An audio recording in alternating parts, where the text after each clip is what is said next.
Se actualiza, ¿no? Vamos.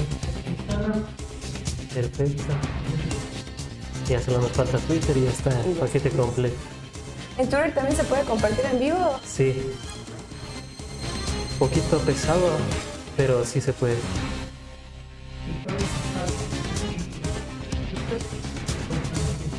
¿Y qué plataforma utilizan para compartir en todas estas redes? Sí. OBS. OBS, software libre. Sí, yo sí lo utilizo para compartir. Algún momento si gusta.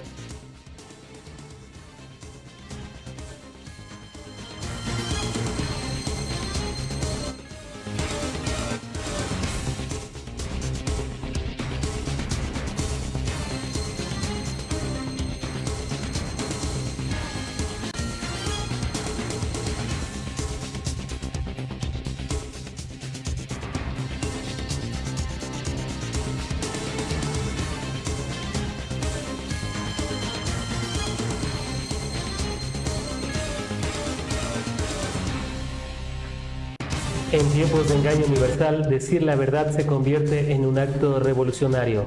George Orwell. Bienvenidas y bienvenidos, amigas y amigos, a este su programa La Otra Verdad. Precisamente para contarles esa otra parte de la verdad que no ha sido contada durante estos 7 años, pero que por supuesto llega gracias a los medios y canales digitales. Con ustedes, Frank Pozo, y como siempre un gusto estar junto a la sintonía de nuestros queridos cibernautas que nos siguen a través de En Retrospectiva y la Convergencia Digital. Hoy vamos a seguir analizando el tema de la consulta popular, trabajo por horas, precarización laboral o una nueva forma para que el 7 de cada 10 ecuatorianos que no tiene un empleo pueda acceder a uno. Además, Noboa no se arrepiente del asalto a la embajada mexicana ubicada en Quito, Ecuador. Así es, amigas y amigos. El primer mandatario ecuatoriano no se arrepiente de lo actuado, de haber violado la Convención de Viena y haber ingresado a la embajada mexicana ubicada en Quito, Ecuador, lo cual nos ha traído un impasse y una crisis con México que podría ser de escalas bíblicas.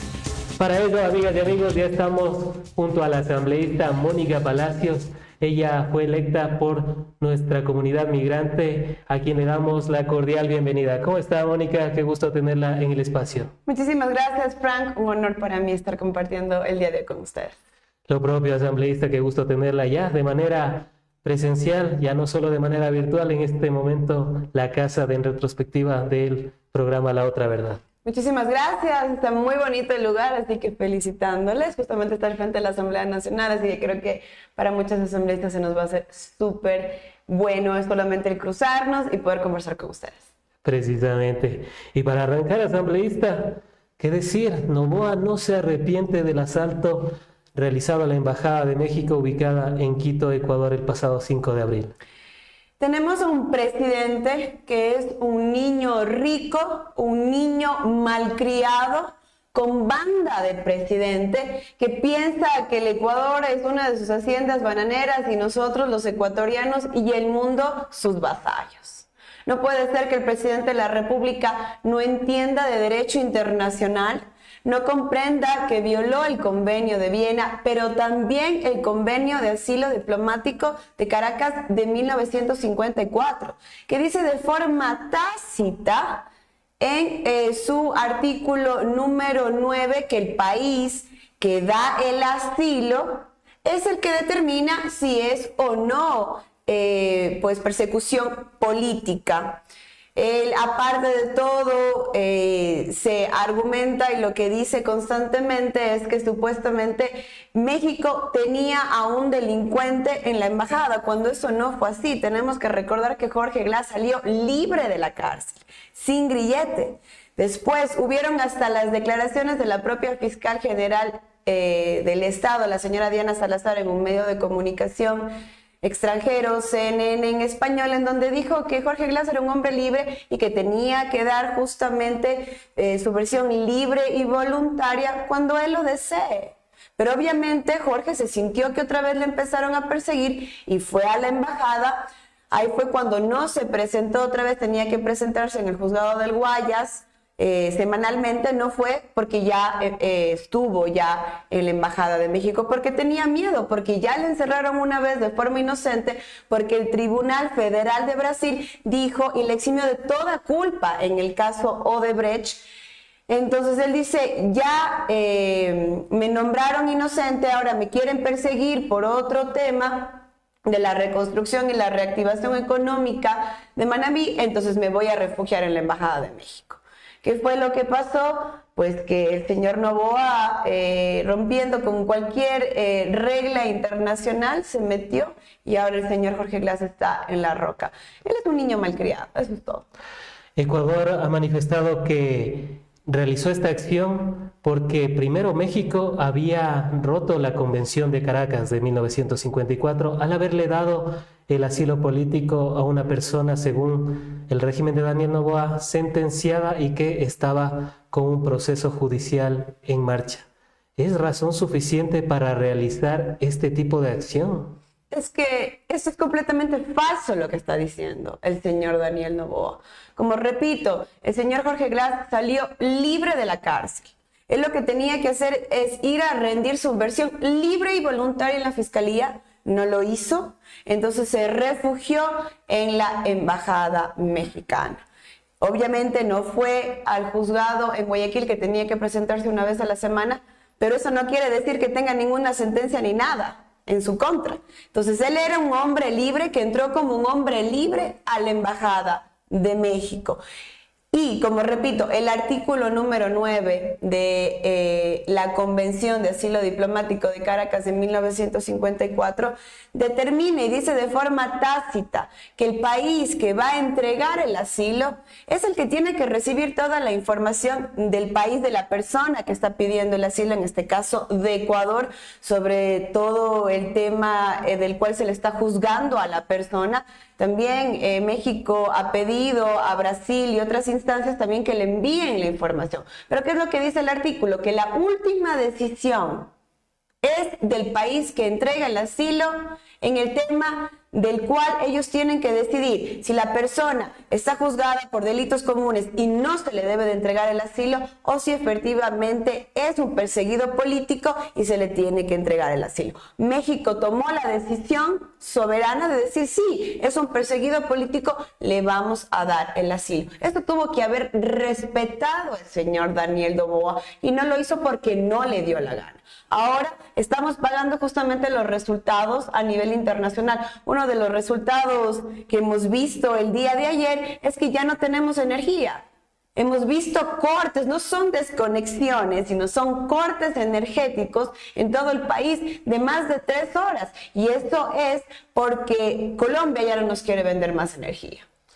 Y de paso, haciendo una retrospectiva, el ingeniero y ex vicepresidente Jorge Glass fue el que planificó en torno a la energía eléctrica, lo cual hasta el año 2017 nos convirtió como uno de los países referentes a nivel de generación y distribución de energía eléctrica, y después estamos en estos momentos mendigando energía eléctrica a Colombia. Pero no solamente eso, Frank, nosotros exportábamos energía a Colombia y a Perú. No solamente esto, como te repito, nosotros no solamente producíamos y teníamos la energía suficiente para abastecer a todo el Ecuador, sino que nosotros exportábamos.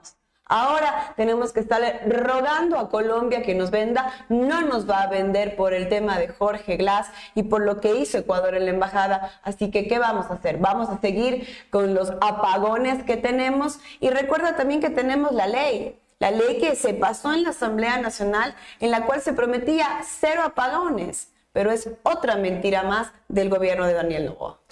En torno al juicio de Jorge Glass y del proceso judicial más que del juicio, me quedan 2 cosas. La primera es lo que dijo Brasil. ¿Qué es lo que dijo Brasil que fue acogido por México en el caso Odebrecht, por un lado? Y por el otro lado, Jorge Glass, al no haber... ¿Se puede llegar a considerar a Jorge Glass, el ex vicepresidente ecuatoriano, como por delitos comunes cuando la Corte Nacional de Justicia es la que le estuvo juzgando, la que estaba siguiendo su proceso? El Tribunal Federal de Brasil eximió de toda culpa al señor Jorge Glass en el caso Odebrecht. Eso fue una decisión que tomaron, no hay otra instancia más. Ellos decidieron, el señor Jorge Glass no tiene absolutamente nada que ver y no tiene la culpa de nada. Esta información la tomó México para tomar su decisión. Qué pena que en el Ecuador ni siquiera la gente esté informada de este tema, pero esa es la realidad. Porque últimamente se ha vuelto a mencionar el caso Odebrecht y de la supuesta vinculación de Jorge Glass. Por eso le manifiesto, asambleísta, porque los tribunales brasileños desestimaron cualquier causa en contra de Jorge Glass, pero aquí en Ecuador se sigue mencionando el caso Odebrecht como si tuviera alguna responsabilidad Jorge Glass, y José Concienzado Santos, el que era el representante de Odebrecht aquí en Ecuador, saliera por poco y como un héroe cuando él era el corruptor, no de Jorge Glass, sino de otras personas. Así es, de alrededor de toda Sudamérica y hasta de los Estados Unidos. ¿Por qué se ha vuelto otra vez a mencionar este caso? Es justamente por el juicio del señor Poli de los Estados Unidos, en el cual el señor Santos ha salido y ha dicho que le ha entregado, no se acuerda qué cantidad exactamente, que entre 17 o 18 millones de dólares del señor Jorge Glass. Y la pregunta es, ¿dónde está la transacción? ¿Dónde está la plata? No puede mencionarlo. Entonces, obviamente que hay mentiras. Y el gobierno de los Estados Unidos, de cierta manera, también le siguen dando chance para que ellos sigan diciendo esta clase de cosas. Cuando ya el Tribunal Federal de Brasil ha dicho que Jorge Glass no tiene absolutamente nada que ver. Entonces, eso es lo que pasa. Acá en el Ecuador dicen lo que quieren y no realmente la verdad. Entonces eso es lo que llama la atención. Ahora, Jorge Glass, justamente yo tuve la oportunidad de visitar este fin de semana, el día viernes 12 en La Roca. Es una situación bastante complicada en la que está, le vi sumamente delgado, estaba golpeado. Me contó que efectivamente sí se trató de suicidar, no como dijo la SNAI, que simplemente fue una descompensación porque no había comido. Es falso. Él dijo que sí había tomado 60 pastillas porque ya no puede continuar con esta situación. Entonces, ¿hasta cuándo vamos a seguir persiguiendo a una persona que es inocente? Porque usted puede decir lo que sea, yo también, pero ya el Tribunal de Brasil dijo que era inocente. Jorge Glass salió de la cárcel como un hombre inocente, sin grillete. ¿Hasta cuándo la persecución política? Y que inclusive cumplió más allá de lo que la pena dictaba. Asambleísta independiente. O sea, el caso de Jorge Glass, el caso de la violación a la embajada, podría decirse que debe dejarse de un lado a la persona. Por ejemplo, pudo haber sido Jorge Glass hoy el perseguido político, mañana podría ser Guillermo Lasso, quizás por el caso del Gran Padrino y los vínculos con el narcotráfico y la corrupción que algunos analistas han manifestado como la más grande del Ecuador. O podría ser quizás mañana Daniel Noboa por alguna de las violaciones que ha cometido. Por ejemplo, el haber asaltado a la embajada, y también le conecto con esto, ¿podría serle causal de destitución al primer mandatario?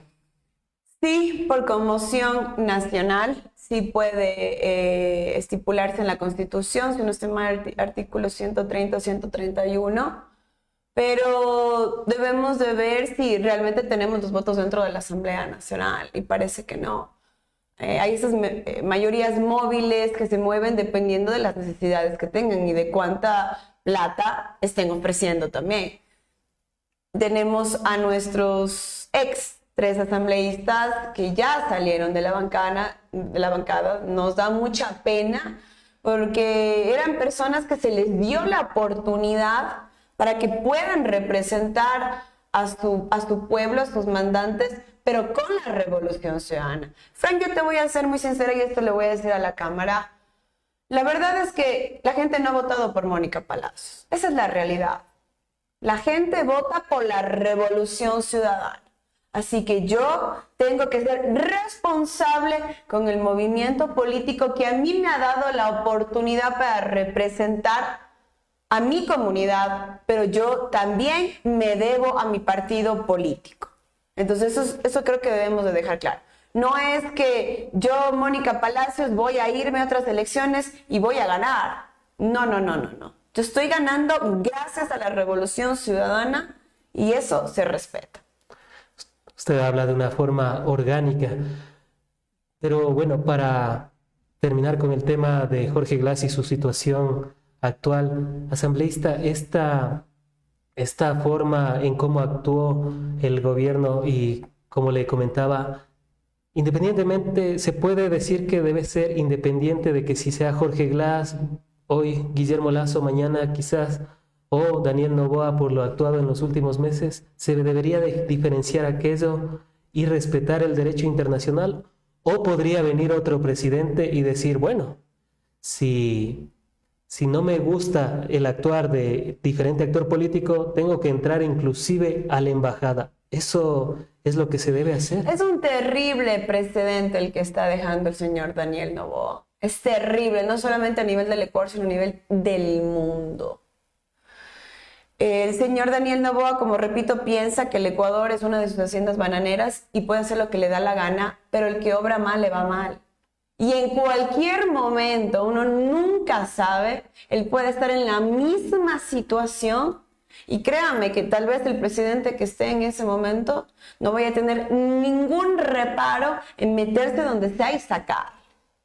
Entonces ese es el terrible precedente que se está dejando hoy para futuras generaciones. Entonces puede ser el señor Guillermo Lasso, puede ser el señor Daniel Noboa o puede ser cualquiera de nosotros, que buscamos la seguridad obviamente en una embajada, rigiéndonos a estándares internacionales de derecho. ¿Y qué es lo que pasa? No se cumple. Entonces, ahora es Jorge Glass, pero mañana puede ser cualquiera de nosotros y lo que ha hecho no está bien. Pero el que obra mal, en la vida le va mal. ¿Puede ser catalogado como delitos comunes a los cuales se le ha acusado al ex vicepresidente Jorge Glass? Hay que hacer una diferencia. En lo que se refiere al derecho internacional, a derechos comunes, son cualquier delito que se haya cometido. No importa si es juzgado por la Corte Nacional, etcétera, se les llama delitos comunes. La diferencia es con persecución política o lawfare. Entonces ahí es cuando ellos analizan, a ver, es cualquier delito, peculado, cualquier caso de corrupción, puede ser lo que sea, etcétera. Se ha cometido la falta, se ha cometido el delito, ellos lo analizan. Pero la diferencia es que ellos también analizan, bueno, ¿por qué se le está acusando a esa persona de estos delitos? ¿Realmente lo hizo? ¿Realmente no lo hizo? ¿O tiene un tinte político? ¿Tiene un tinte religioso? ¿Tiene un tinte de ideología? Puede ser política o puede ser sexual, etcétera. Entonces ellos analizan todo esto porque no solamente es político, es diplomático, también puede ser por otra clase de persecución. Entonces todo eso ellos analizan y dicen, no, efectivamente sí es persecución política. Y bueno, el país asilante es el que determina aquello, porque digamos que viviéramos en una dictadura, por si no lo vivimos actualmente, y si estuviéramos en la época de Pinochet, por ejemplo, que torturó y asesinó a cerca de 30,000 personas, si es que fuera en ese el caso, o sea, ¿cómo va a decir? La justicia le vio a Víctor Jara, por ejemplo, y le acusó porque sus letras eran atentatorias contra el Estado y se lo acusó de sedición y luego lo mataron en la plaza pública. Entonces, si Víctor Jara se hubiese refugiado en una embajada, seguramente él podría haber seguido cantando y seguir con su lucha social. Eso es algo que nos deja también a las... Eso es lo que justamente dice el artículo 9 del convenio de asilo diplomático de 1954 de Caracas. Justamente eso dice, que el país que tiene la potestad de determinar si son delitos comunes o es persecución política es el país que va a dar el asilo, y con toda la razón, pues ellos son los que tienen que analizar y ver, efectivamente, el Ecuador le está persiguiendo al señor Jorge Glass o no le está persiguiendo, que es lo que ellos determinaron que sí. La OEA fue enérgica en su rechazo a lo actuado por el régimen de Daniel Noboa. 29 de 33 prácticamente le dijeron rechazamos lo actuado por el régimen de Daniel Noboa en la embajada mexicana ubicada en Quito, Ecuador.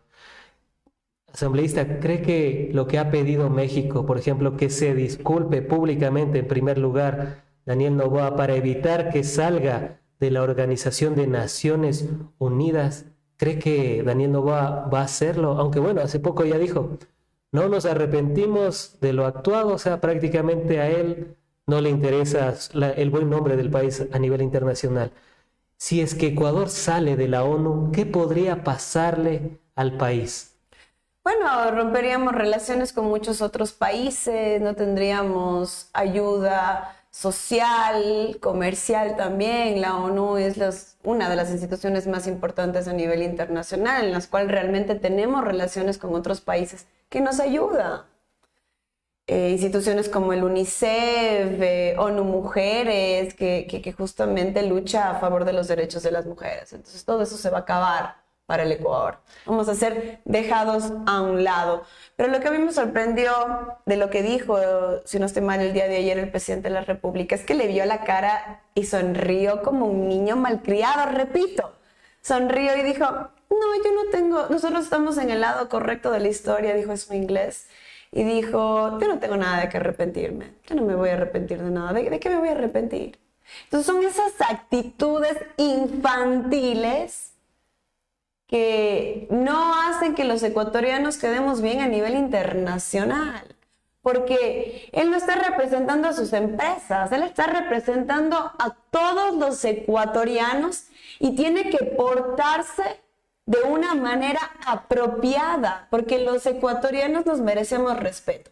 Quiero darte Inclusive le invitó a comer un ceviche, si es que estaba preparado, si es que estaba listo. Un cevichito o unos taquitos. Pero recordemos algo, Fran, y también que recuerde la audiencia. A ver, este no es el primer escándalo a nivel internacional.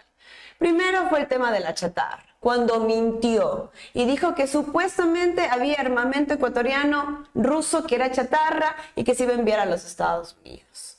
¿Qué es lo que realmente quería hacer? Es enviar armamento ruso en buen estado a los Estados Unidos para que los Estados Unidos le envíe a Ucrania y en Ucrania esté utilizado este armamento ruso para matar a todos rusos.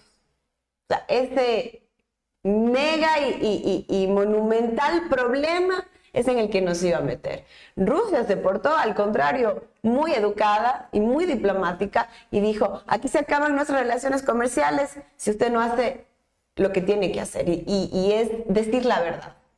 Hasta los americanos también, los gringos se metieron y dijeron efectivamente si es armamento en buena calidad que se iba a enviar a Ucrania y esa es la realidad, no tenemos por qué mentir. En segunda instancia, el señor Daniel Noboa siendo Noboa, va a España, hace un escándalo bochornoso, tirando dinero y diciendo llévenme de farra. Cuando tenía todo un séquito de seguridad que le había dado hasta el propio rey de España para que resguarde la seguridad del señor presidente, imagínese usted, el borracho se ponía a pelear con otra persona para defenderle, quién sabe qué pudo haber pasado. La seguridad de todos estaba en riesgo, no solamente del presidente, sino de todos. Imagínese que alguna cosa le pudo haber pasado al presidente ecuatoriano en España. Hubiera sido un escándalo y hubiera sido culpa de los españoles, cuando es la irresponsabilidad del presidente de la República. Y ahora este tema con México. Y utilizando los lujos socialistas, que dijo en campaña que no iba a mal utilizar, que no iba a malgastar, pero sin embargo este fin de semana se fue a Miami, muchos dicen que se fue de paseo, no hubo una agenda, no hubo una visita oficial. En todo caso, estaríamos hablando de un cero en relaciones internacionales. Y en ese sentido, asambleísta, ¿cree que esto se deba a la inexperiencia del presidente Daniel Noboa? ¿Cree que sea a su juventud o cree que sea a haber nacido en cuna de oro? Yo tengo la misma edad del señor Daniel Noboa, la misma edad. Y yo siento que soy una persona que tengo la responsabilidad de representar a mis mandantes con mucho tino, Porque yo no estoy aquí para hacer lo que me da la gana, yo no estoy aquí para decir lo que me da la gana, sino yo estoy aquí, repito, para actuar de forma responsable a favor de lo que necesita mi pueblo, no de lo que a mí me da la gana. Obviamente, él es una persona que nació en una cuna de oro. Él toda la vida ha tenido seguridad, él toda la vida ha hecho lo que le da la gana porque tiene el poder para hacerlo. Bien resguardado en una burbuja de riqueza en la cual no entiende lo que es no tener un plato de comida, en el cual es tener que ir a hacer filas y filas en el IES para que le atiendan, en la cual él no ha tenido que sufrir como joven, que yo sí viví el hecho de la terciarización o de no tener empleo, de no tener acceso a estudiar o un cupo. Entonces eso es lo que él no ha vivido, él no entiende, por eso miente constantemente. Dice que ha entregado 25,000 fuentes de empleo, después 55,000, después 60,000, después el INEC desmiente y dice que se han perdido en 2 meses 80,000 fuentes de empleo, que va a entregar cupos a los jóvenes, lo dijo en campaña para las universidades, y baja en el presupuesto general del Estado el presupuesto para las universidades. Entonces, es increíble la forma de mentir que tiene. Dijo que no iba a subir impuestos en campaña y nos sube 3 puntos porcentuales al IVA en un momento, dándonos un 15% de IVA, en un momento que tenemos una deflación económica. Eso quiere decir que la gente no está consumiendo y las empresas están quedando con todo el inventario.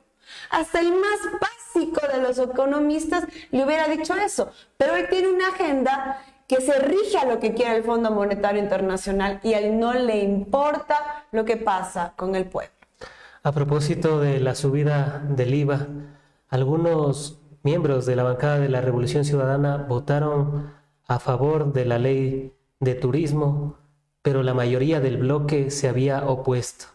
¿Qué decir al respecto de lo que ha estado pasando al interior de la bancada? Bueno, yo puedo hablar por mi parte. Yo he estado en contra de todas las leyes del señor Daniel Noboa desde el primer día. Primero con la ley evasora, porque lo que estaba tratando era de beneficiarse él y sus amigos.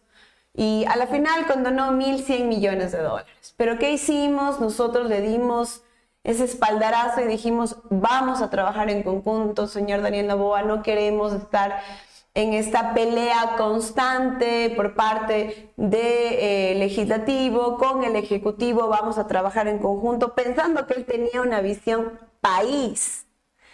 Yo no quise votar a favor, pero somos orgánicos, 51 mentes y corazones diferentes, pero tenemos que llegar a acuerdos en la bancada, así que se votó a favor. La segunda ley también yo estuve en contra, igual votamos a favor. La tercera ley también, si no estoy mal, y ya la última se decidió. Yo, sea lo que sea, hubiera votado en contra, porque ya el país no puede más.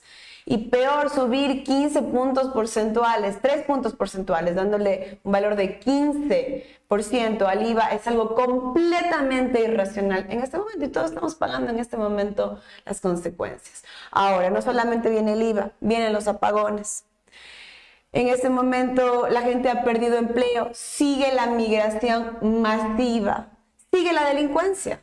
Y lo que nos debe de llamar la atención cuando, empecemos a hablar del tema de la consulta popular. Justo para entrar en el tema de la consulta y anclando a lo que hemos conversado, ¿qué mensaje le da a Daniel Noboa en una primera instancia a los inversionistas extranjeros que desearían venir al Ecuador en el caso de que así lo quisiesen? Aunque en los últimos 7 años, si nosotros revisamos las cifras, la inversión se ha venido disminuyendo de una manera exorbitante. Este año va a ser el que menos inversión vamos a tener. ¿Qué mensaje le está dando Daniel Noboa a ese inversionista extranjero que no precisamente tenga una minera canadiense que es amigable con el medio ambiente, sino al inversionista bueno, al que realmente quiera invertir en el país?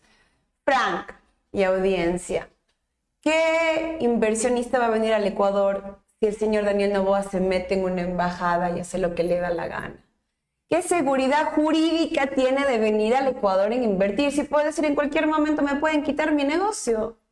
¿De qué me sirve venir al Ecuador si no hay seguridad en las calles?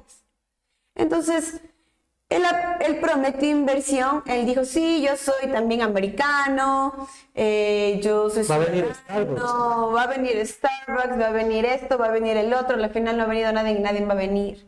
Peor, con esas muestras de inmadurez que tiene metiéndose a una embajada. Entonces, no hay seguridad jurídica y con eso nadie puede venir a invertir acá en el Ecuador. Es otra mentira más.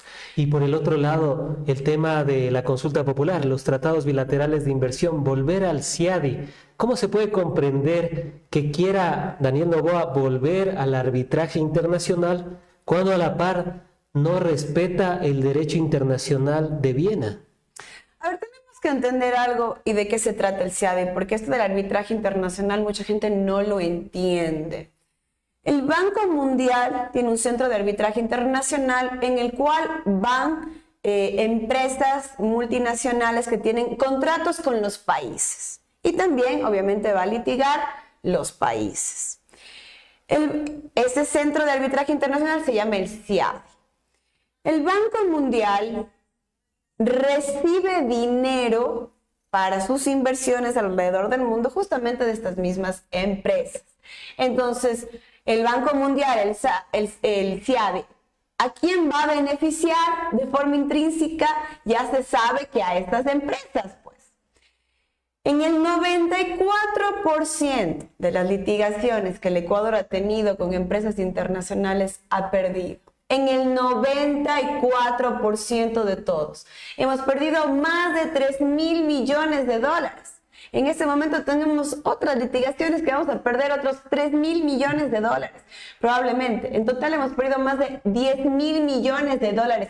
10.000 millones de dólares. Entonces, ¿cómo va a ser que estas empresas, este es el mecanismo, estas empresas vienen al Ecuador, una empresa petrolera, nos tiene que dar servicios de extracción? No le da la gana de hacerlo, no lo hace bien. El Estado le dice ya no se puede quedar más tiempo porque no está cumpliendo con el contrato y le saca del Ecuador. Ellos van al CIADI y nos demandan y nosotros tenemos que pagarle porque ellos no han hecho absolutamente nada. Entonces eso tiene que entender la gente para que comprenda de qué se trata el CIADI. ¿Por qué Daniel Noboa quiere poner esto en la consulta popular? Violando, por cierto, el artículo 422 de nuestra Constitución que dice tácitamente que nosotros no podemos ir a arbitraje internacional por el mismo hecho de todo lo que nos han robado. Señor Daniel Noboa el Grupo Novis tiene sus empresas domiciliadas en las Islas Vírgenes, en las Islas Caimanes, tiene en Panamá, etcétera, etcétera. Entonces, obviamente que él quiere que volvamos al CIADI, al arbitraje internacional, para el poder demandar con estas empresas al Ecuador por cualquier cosa que pase. Entonces, obviamente que a él le conviene. Él no está buscando el beneficio suyo ni mío, sino el de él. Eso tenemos que mantener claro en esa pregunta y en todas tenemos que votar no. Sin duda alguna se han manifestado estos intereses oscuros por parte de Daniel Noboa. O sea que estaríamos hablando, en el caso de que Daniel Noboa, la familia Noboa, tenga su dinero afuera y quiera venir como inversión extranjera, me recuerda al señor Burns de Los Simpsons cuando llega con un bigote y dice, quiero invertir en Springfield. Sí, exactamente. Pero garantizado por el CIADI. Garantizado por las cortes internacionales. Claro que sí. A lo que me voy es, entonces estaríamos hablando que para Daniel Noboa existen empresarios de primera categoría y de segunda categoría quizás, donde los de primera categoría se van a nivel internacional porque los de segunda categoría, en este caso los que están en Ecuador, no pueden acceder a los arbitrajes internacionales, ellos se rigen a la ley del Ecuador. Entonces, ese sería el fin también de Daniel Noboa. Claro que sí, ese es el fin. El fin es él y sus amigos tratar de tener acceso a este arbitraje internacional para demandarle al Ecuador cuando le dé la gana, incumpliendo los contratos, porque no es que el Ecuador le dice, el gobierno ecuatoriano, las instituciones ecuatorianas le dicen, ¿sabe qué? Vamos a incumplir el contrato porque nos da la gana, no es así. ¿Por qué? Porque nosotros también estamos regidas al COA. Entonces no podemos venir a hacer lo que nos da la gana. Pero ellos sí, vienen, incumplen los contratos y después nos demandan en el CIADI y ya sabemos que vamos a perder. Como en el caso de Perenco, perdimos cerca de 400 millones de dólares. Claro que el procurador de ese entonces, Íñigo Salvador, de Salvador no tuvo nada. Prácticamente dejó que nos ingrese el laudo de casi 400 millones de dólares. Algunos dirán, pero recuperamos cerca de 20 millones, pero lo que perdimos. Es una Y al final ridiculez. Perenco fue el que se había ido, la empresa que se había ido un mes antes. El señor Íñigo Salvador tiene conexiones con el CIADI. Él había sido árbitro, si no estoy mal, también en otra litigación, en otro laudo. Así que la verdad es que hasta yo le reclamé una vez en una comparecencia en la Asamblea Nacional. El señor simplemente se lavó las manos y no dijo nada porque no le conviene. Tenemos procuradores corruptos que obviamente reciben dinero del Banco Mundial para simplemente no defendernos. Esta es la realidad. Pero si continuamos con la consulta popular también, con el otro tema, lo que Daniel Noboa dice una y otra vez es que supuestamente vamos a tener a las Fuerzas Armadas en las calles. Pero no olvidemos que hace poco puso el decreto 283, si no recuerdo mal, el 283, hace pocos días, después justamente del estado de excepción cuando se terminó, que exigía y pedía a las Fuerzas Armadas que estén en las calles. Entonces, ¿para qué necesitamos la consulta popular? Si con un plumazo, con un decreto, ya exigió y pidió a las Fuerzas Armadas que estén en las calles. Entonces, ahí está la realidad de lo que realmente quiere hacer el señor Daniel Noboa.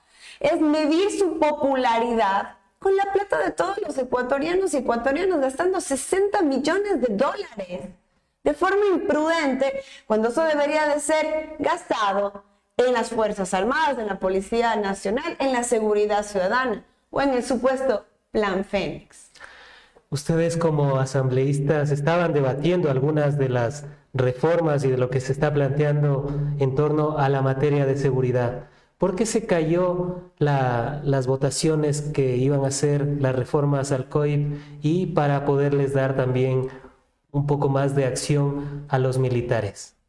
Supuestamente empezaron a decir que había ciertos artículos en los cuales iban a beneficiar al expresidente Rafael Correa de ninguna manera. Y con esto empezaron ellos a tratar de tergiversar lo que realmente se estaba proponiendo en las reformas al COIP, que era más seguridad para todos los ecuatorianos y ecuatorianas, como repito. Y obviamente el señor Daniel Noboa, en sus propias declaraciones, dijo que había pedido a su bancada que salga de la asamblea porque no quería que se den esas reformas para plantearlas en la consulta popular. Entonces, es una locura. Yo lo que le digo al señor Daniel Noboa, utilice los 90 millones de dólares que todavía le está debiendo al fisco y haga pues las encuestas que quiera y haga la consulta que quiera, porque nosotros los ecuatorianos tenemos que gastar esos 60 millones de dólares que no tenemos en este momento. Una de las propuestas de la consulta popular y referéndum también es el trabajo por horas. Asambleísta, ¿esta medida podría ser precarización laboral o sería la oportunidad para ese 7 de cada 10 ecuatorianos y ecuatorianas que actualmente no tienen un empleo? Claro que es precarización laboral. Yo viví en los Estados Unidos 18 años de mi vida y trabajé por horas.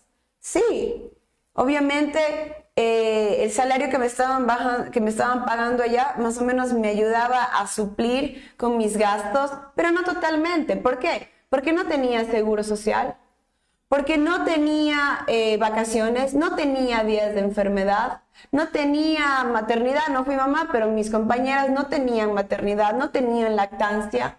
Se nos está quitando todos los derechos que se ha luchado con muchos años de esfuerzo. ¿Qué es lo que pasa? Si usted se enferma, dicen, sí, no importa, quédese en su casa, pero vamos a conseguir a alguien más que trabaje por usted y ya no le pago. Cuando es un derecho de los trabajadores el enfermarse, pues. Yo también una vez al año necesito también tener mis 2 semanas de vacaciones. Decían, no, si usted quiere de vacaciones, váyase, no tengo ningún problema, pero alguien más viene para trabajar por usted. Entonces, ¿dónde están los derechos? A ver, yo les pregunto, con $1.80 por hora, ¿cómo vamos a vivir? Si un almuerzo cuesta $3, el mínimo. A propósito de aquello, la primera propuesta... Solamente con eso termino, porque no quiero que se me vaya la idea. ¿Qué es lo que nos dice el IES? Que nosotros para recibir servicios de seguridad, para recibir atención médica, necesitamos estar aportando siquiera un mes. ¿Cómo nosotros vamos a llegar al total que necesitamos aportar, que son $78 como mínimo? Si nos están pagando $1.80 la hora, es imposible. ¿Cómo vamos a perder los ecuatorianos el seguro social? Y aparte de todo, el seguro social va a perder todo ese dinero. ¿Cómo va a pagar a los jubilados? Entonces son esas cosas que realmente no se están hablando y que se deben de evidenciar, porque nos van a quitar los derechos a los trabajadores ecuatorianos. La propuesta inicial, según la ministra Ivonne Núñez, había planteado 1,92. Después Daniel Noboa salió a decir 2,96. Posterior a ello dijeron que iba a ser 5,80. Y últimamente han planteado que va a ser 7,80 lo que van a pagar por hora. Asambleísta, ¿cómo interpretar esta variación abismal y exorbitante que ha tenido el trabajo por horas desde la propuesta inicial? Insisto, desde 1,92 hasta ahora 7,80 centavos. Ignorancia. No hicieron un estudio técnico, un estudio económico, un estudio de impacto para saber qué es lo que va a pasar. ¿Cuánto realmente se le tiene que pagar a un ecuatoriano para que tenga su sueldo básico? ¿Cuántas horas se tiene que trabajar? En los Estados Unidos dicen son 8 horas diarias, 40 horas a la semana. Eso es lo que tenemos que trabajar y más o menos uno va calculando. Pero aquí no se sabe. ¿Qué pensará? Que, por ejemplo, en los hoteles que se trabaja mayormente por horas o que los hoteleros sienten que esas son las necesidades, les dicen que usted va a venir tres horas al día, el otro día va a venir otras 3 horas. A la final no van a cumplir ni siquiera los $425 al mes. Entonces, sí se va a beneficiar, pero con $1.80 no se va a beneficiar un ecuatoriano, no se va a beneficiar. ¿Cómo va un ecuatoriano, un empresario, a pagarle $7 la hora si al día se están pagando $10? Es imposible. Entonces, para que voten la gente a favor se inventan cualquier cosa, a la final yo le aseguro que va a ser menos del 1,8. Estaríamos hablando de una propuesta populista y demagógica, decir que se va a pagar 7,80 la hora. Claro que sí, es una mentira, como todo el resto de cosas que ha dicho Daniel Noboa. Yo pensaba que el señor Guillermo Lazo era un mitómano. Sí, convencido. Tal vez lo sea, y lo es. Pero Daniel Noboa ha pasado todos los límites. Es una persona que miente y miente y miente constantemente, le dé la cara a los ecuatorianos, ojo a ojo, y les dice cosas que no son reales, y muchos ecuatorianos le creen. ¿Qué le puedo creer yo a un muñeco de cartón? O sea, ¿qué le puedo creer yo a un muñeco de cartón? Nada.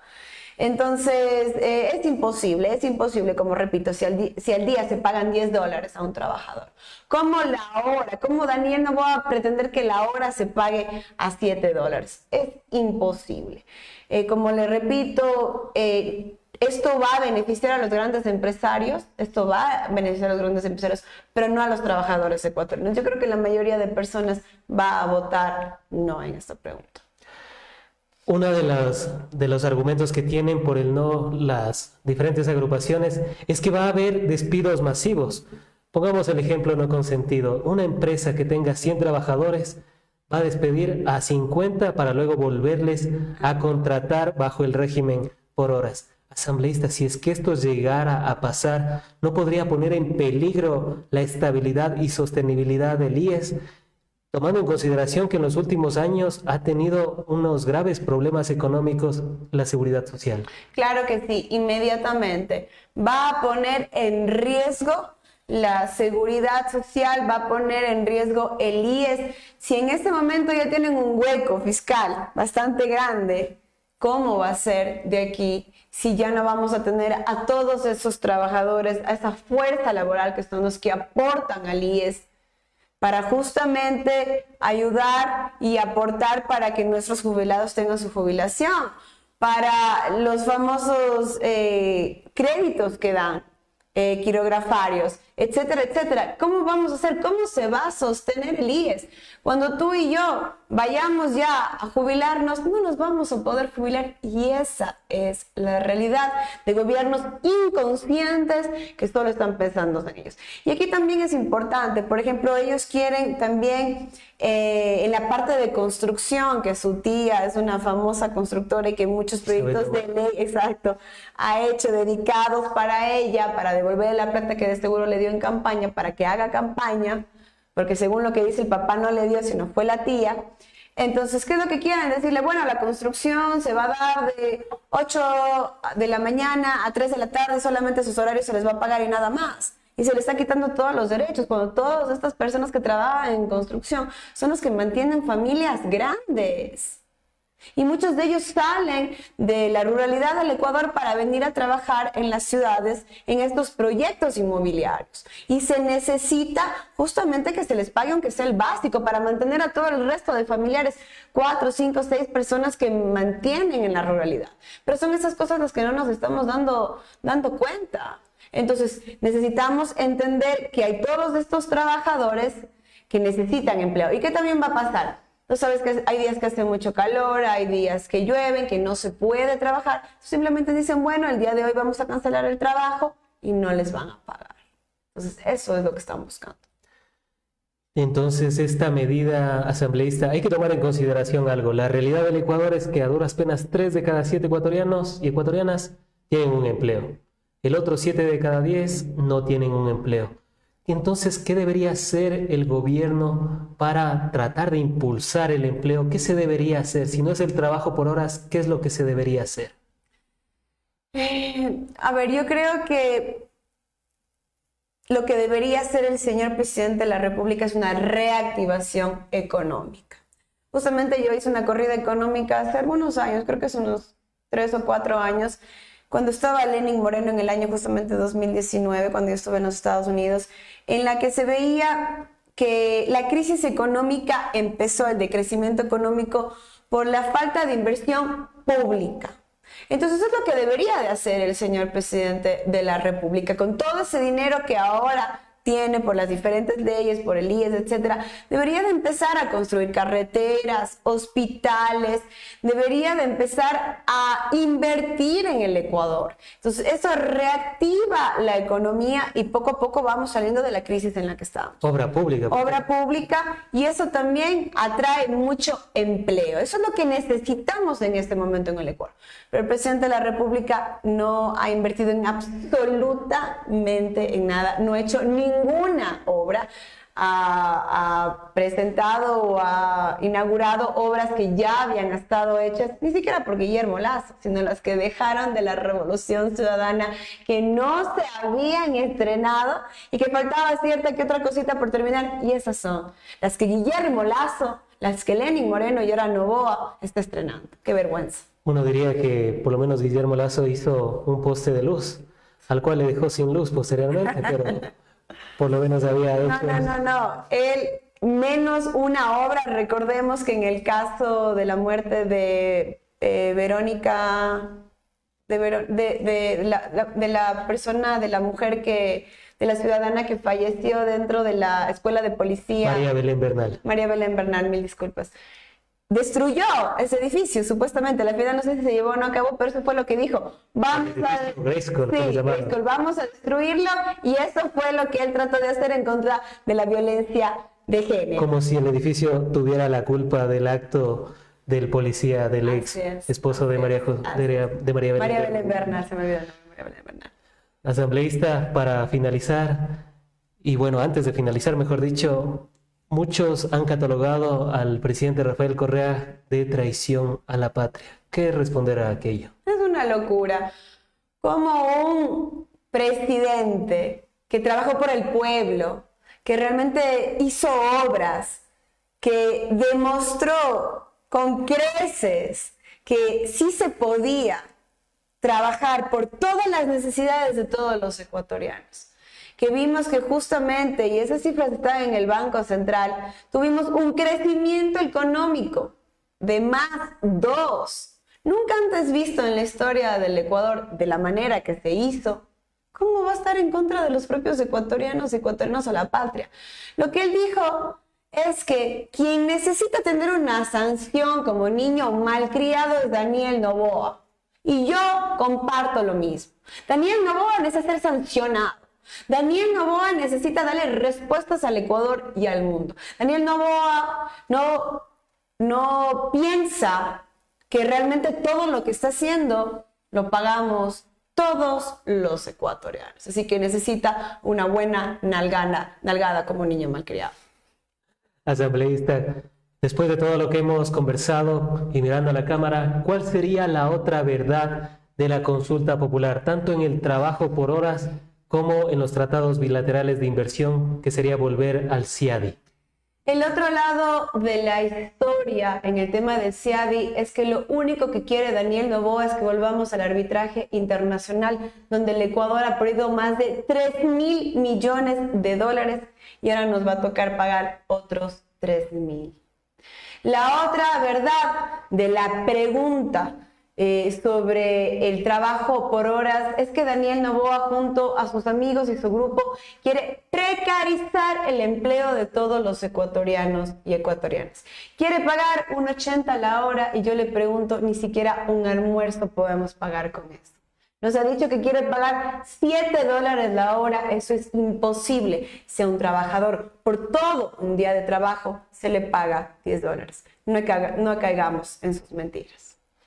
Han sido las palabras y conclusiones de la asambleísta Mónica Palacios, asambleísta que fue electa por las y los migrantes, a quien agradecemos nuevamente haber estado en el espacio, seguros de contar con su participación en futuros análisis, diálogos y debates en torno a la coyuntura nacional e internacional. Muchísimas gracias, por favor, cuenten conmigo. Un honor haber compartido la mañana de hoy con ustedes. Con ustedes, amigas y amigos, se despide Frank Pozo, no sin antes recordarles que la comunicación es más que un derecho y que en tiempos de engaño universal, decir la verdad se convierte en un acto revolucionario, como lo diría George Orwell. Hasta pronto.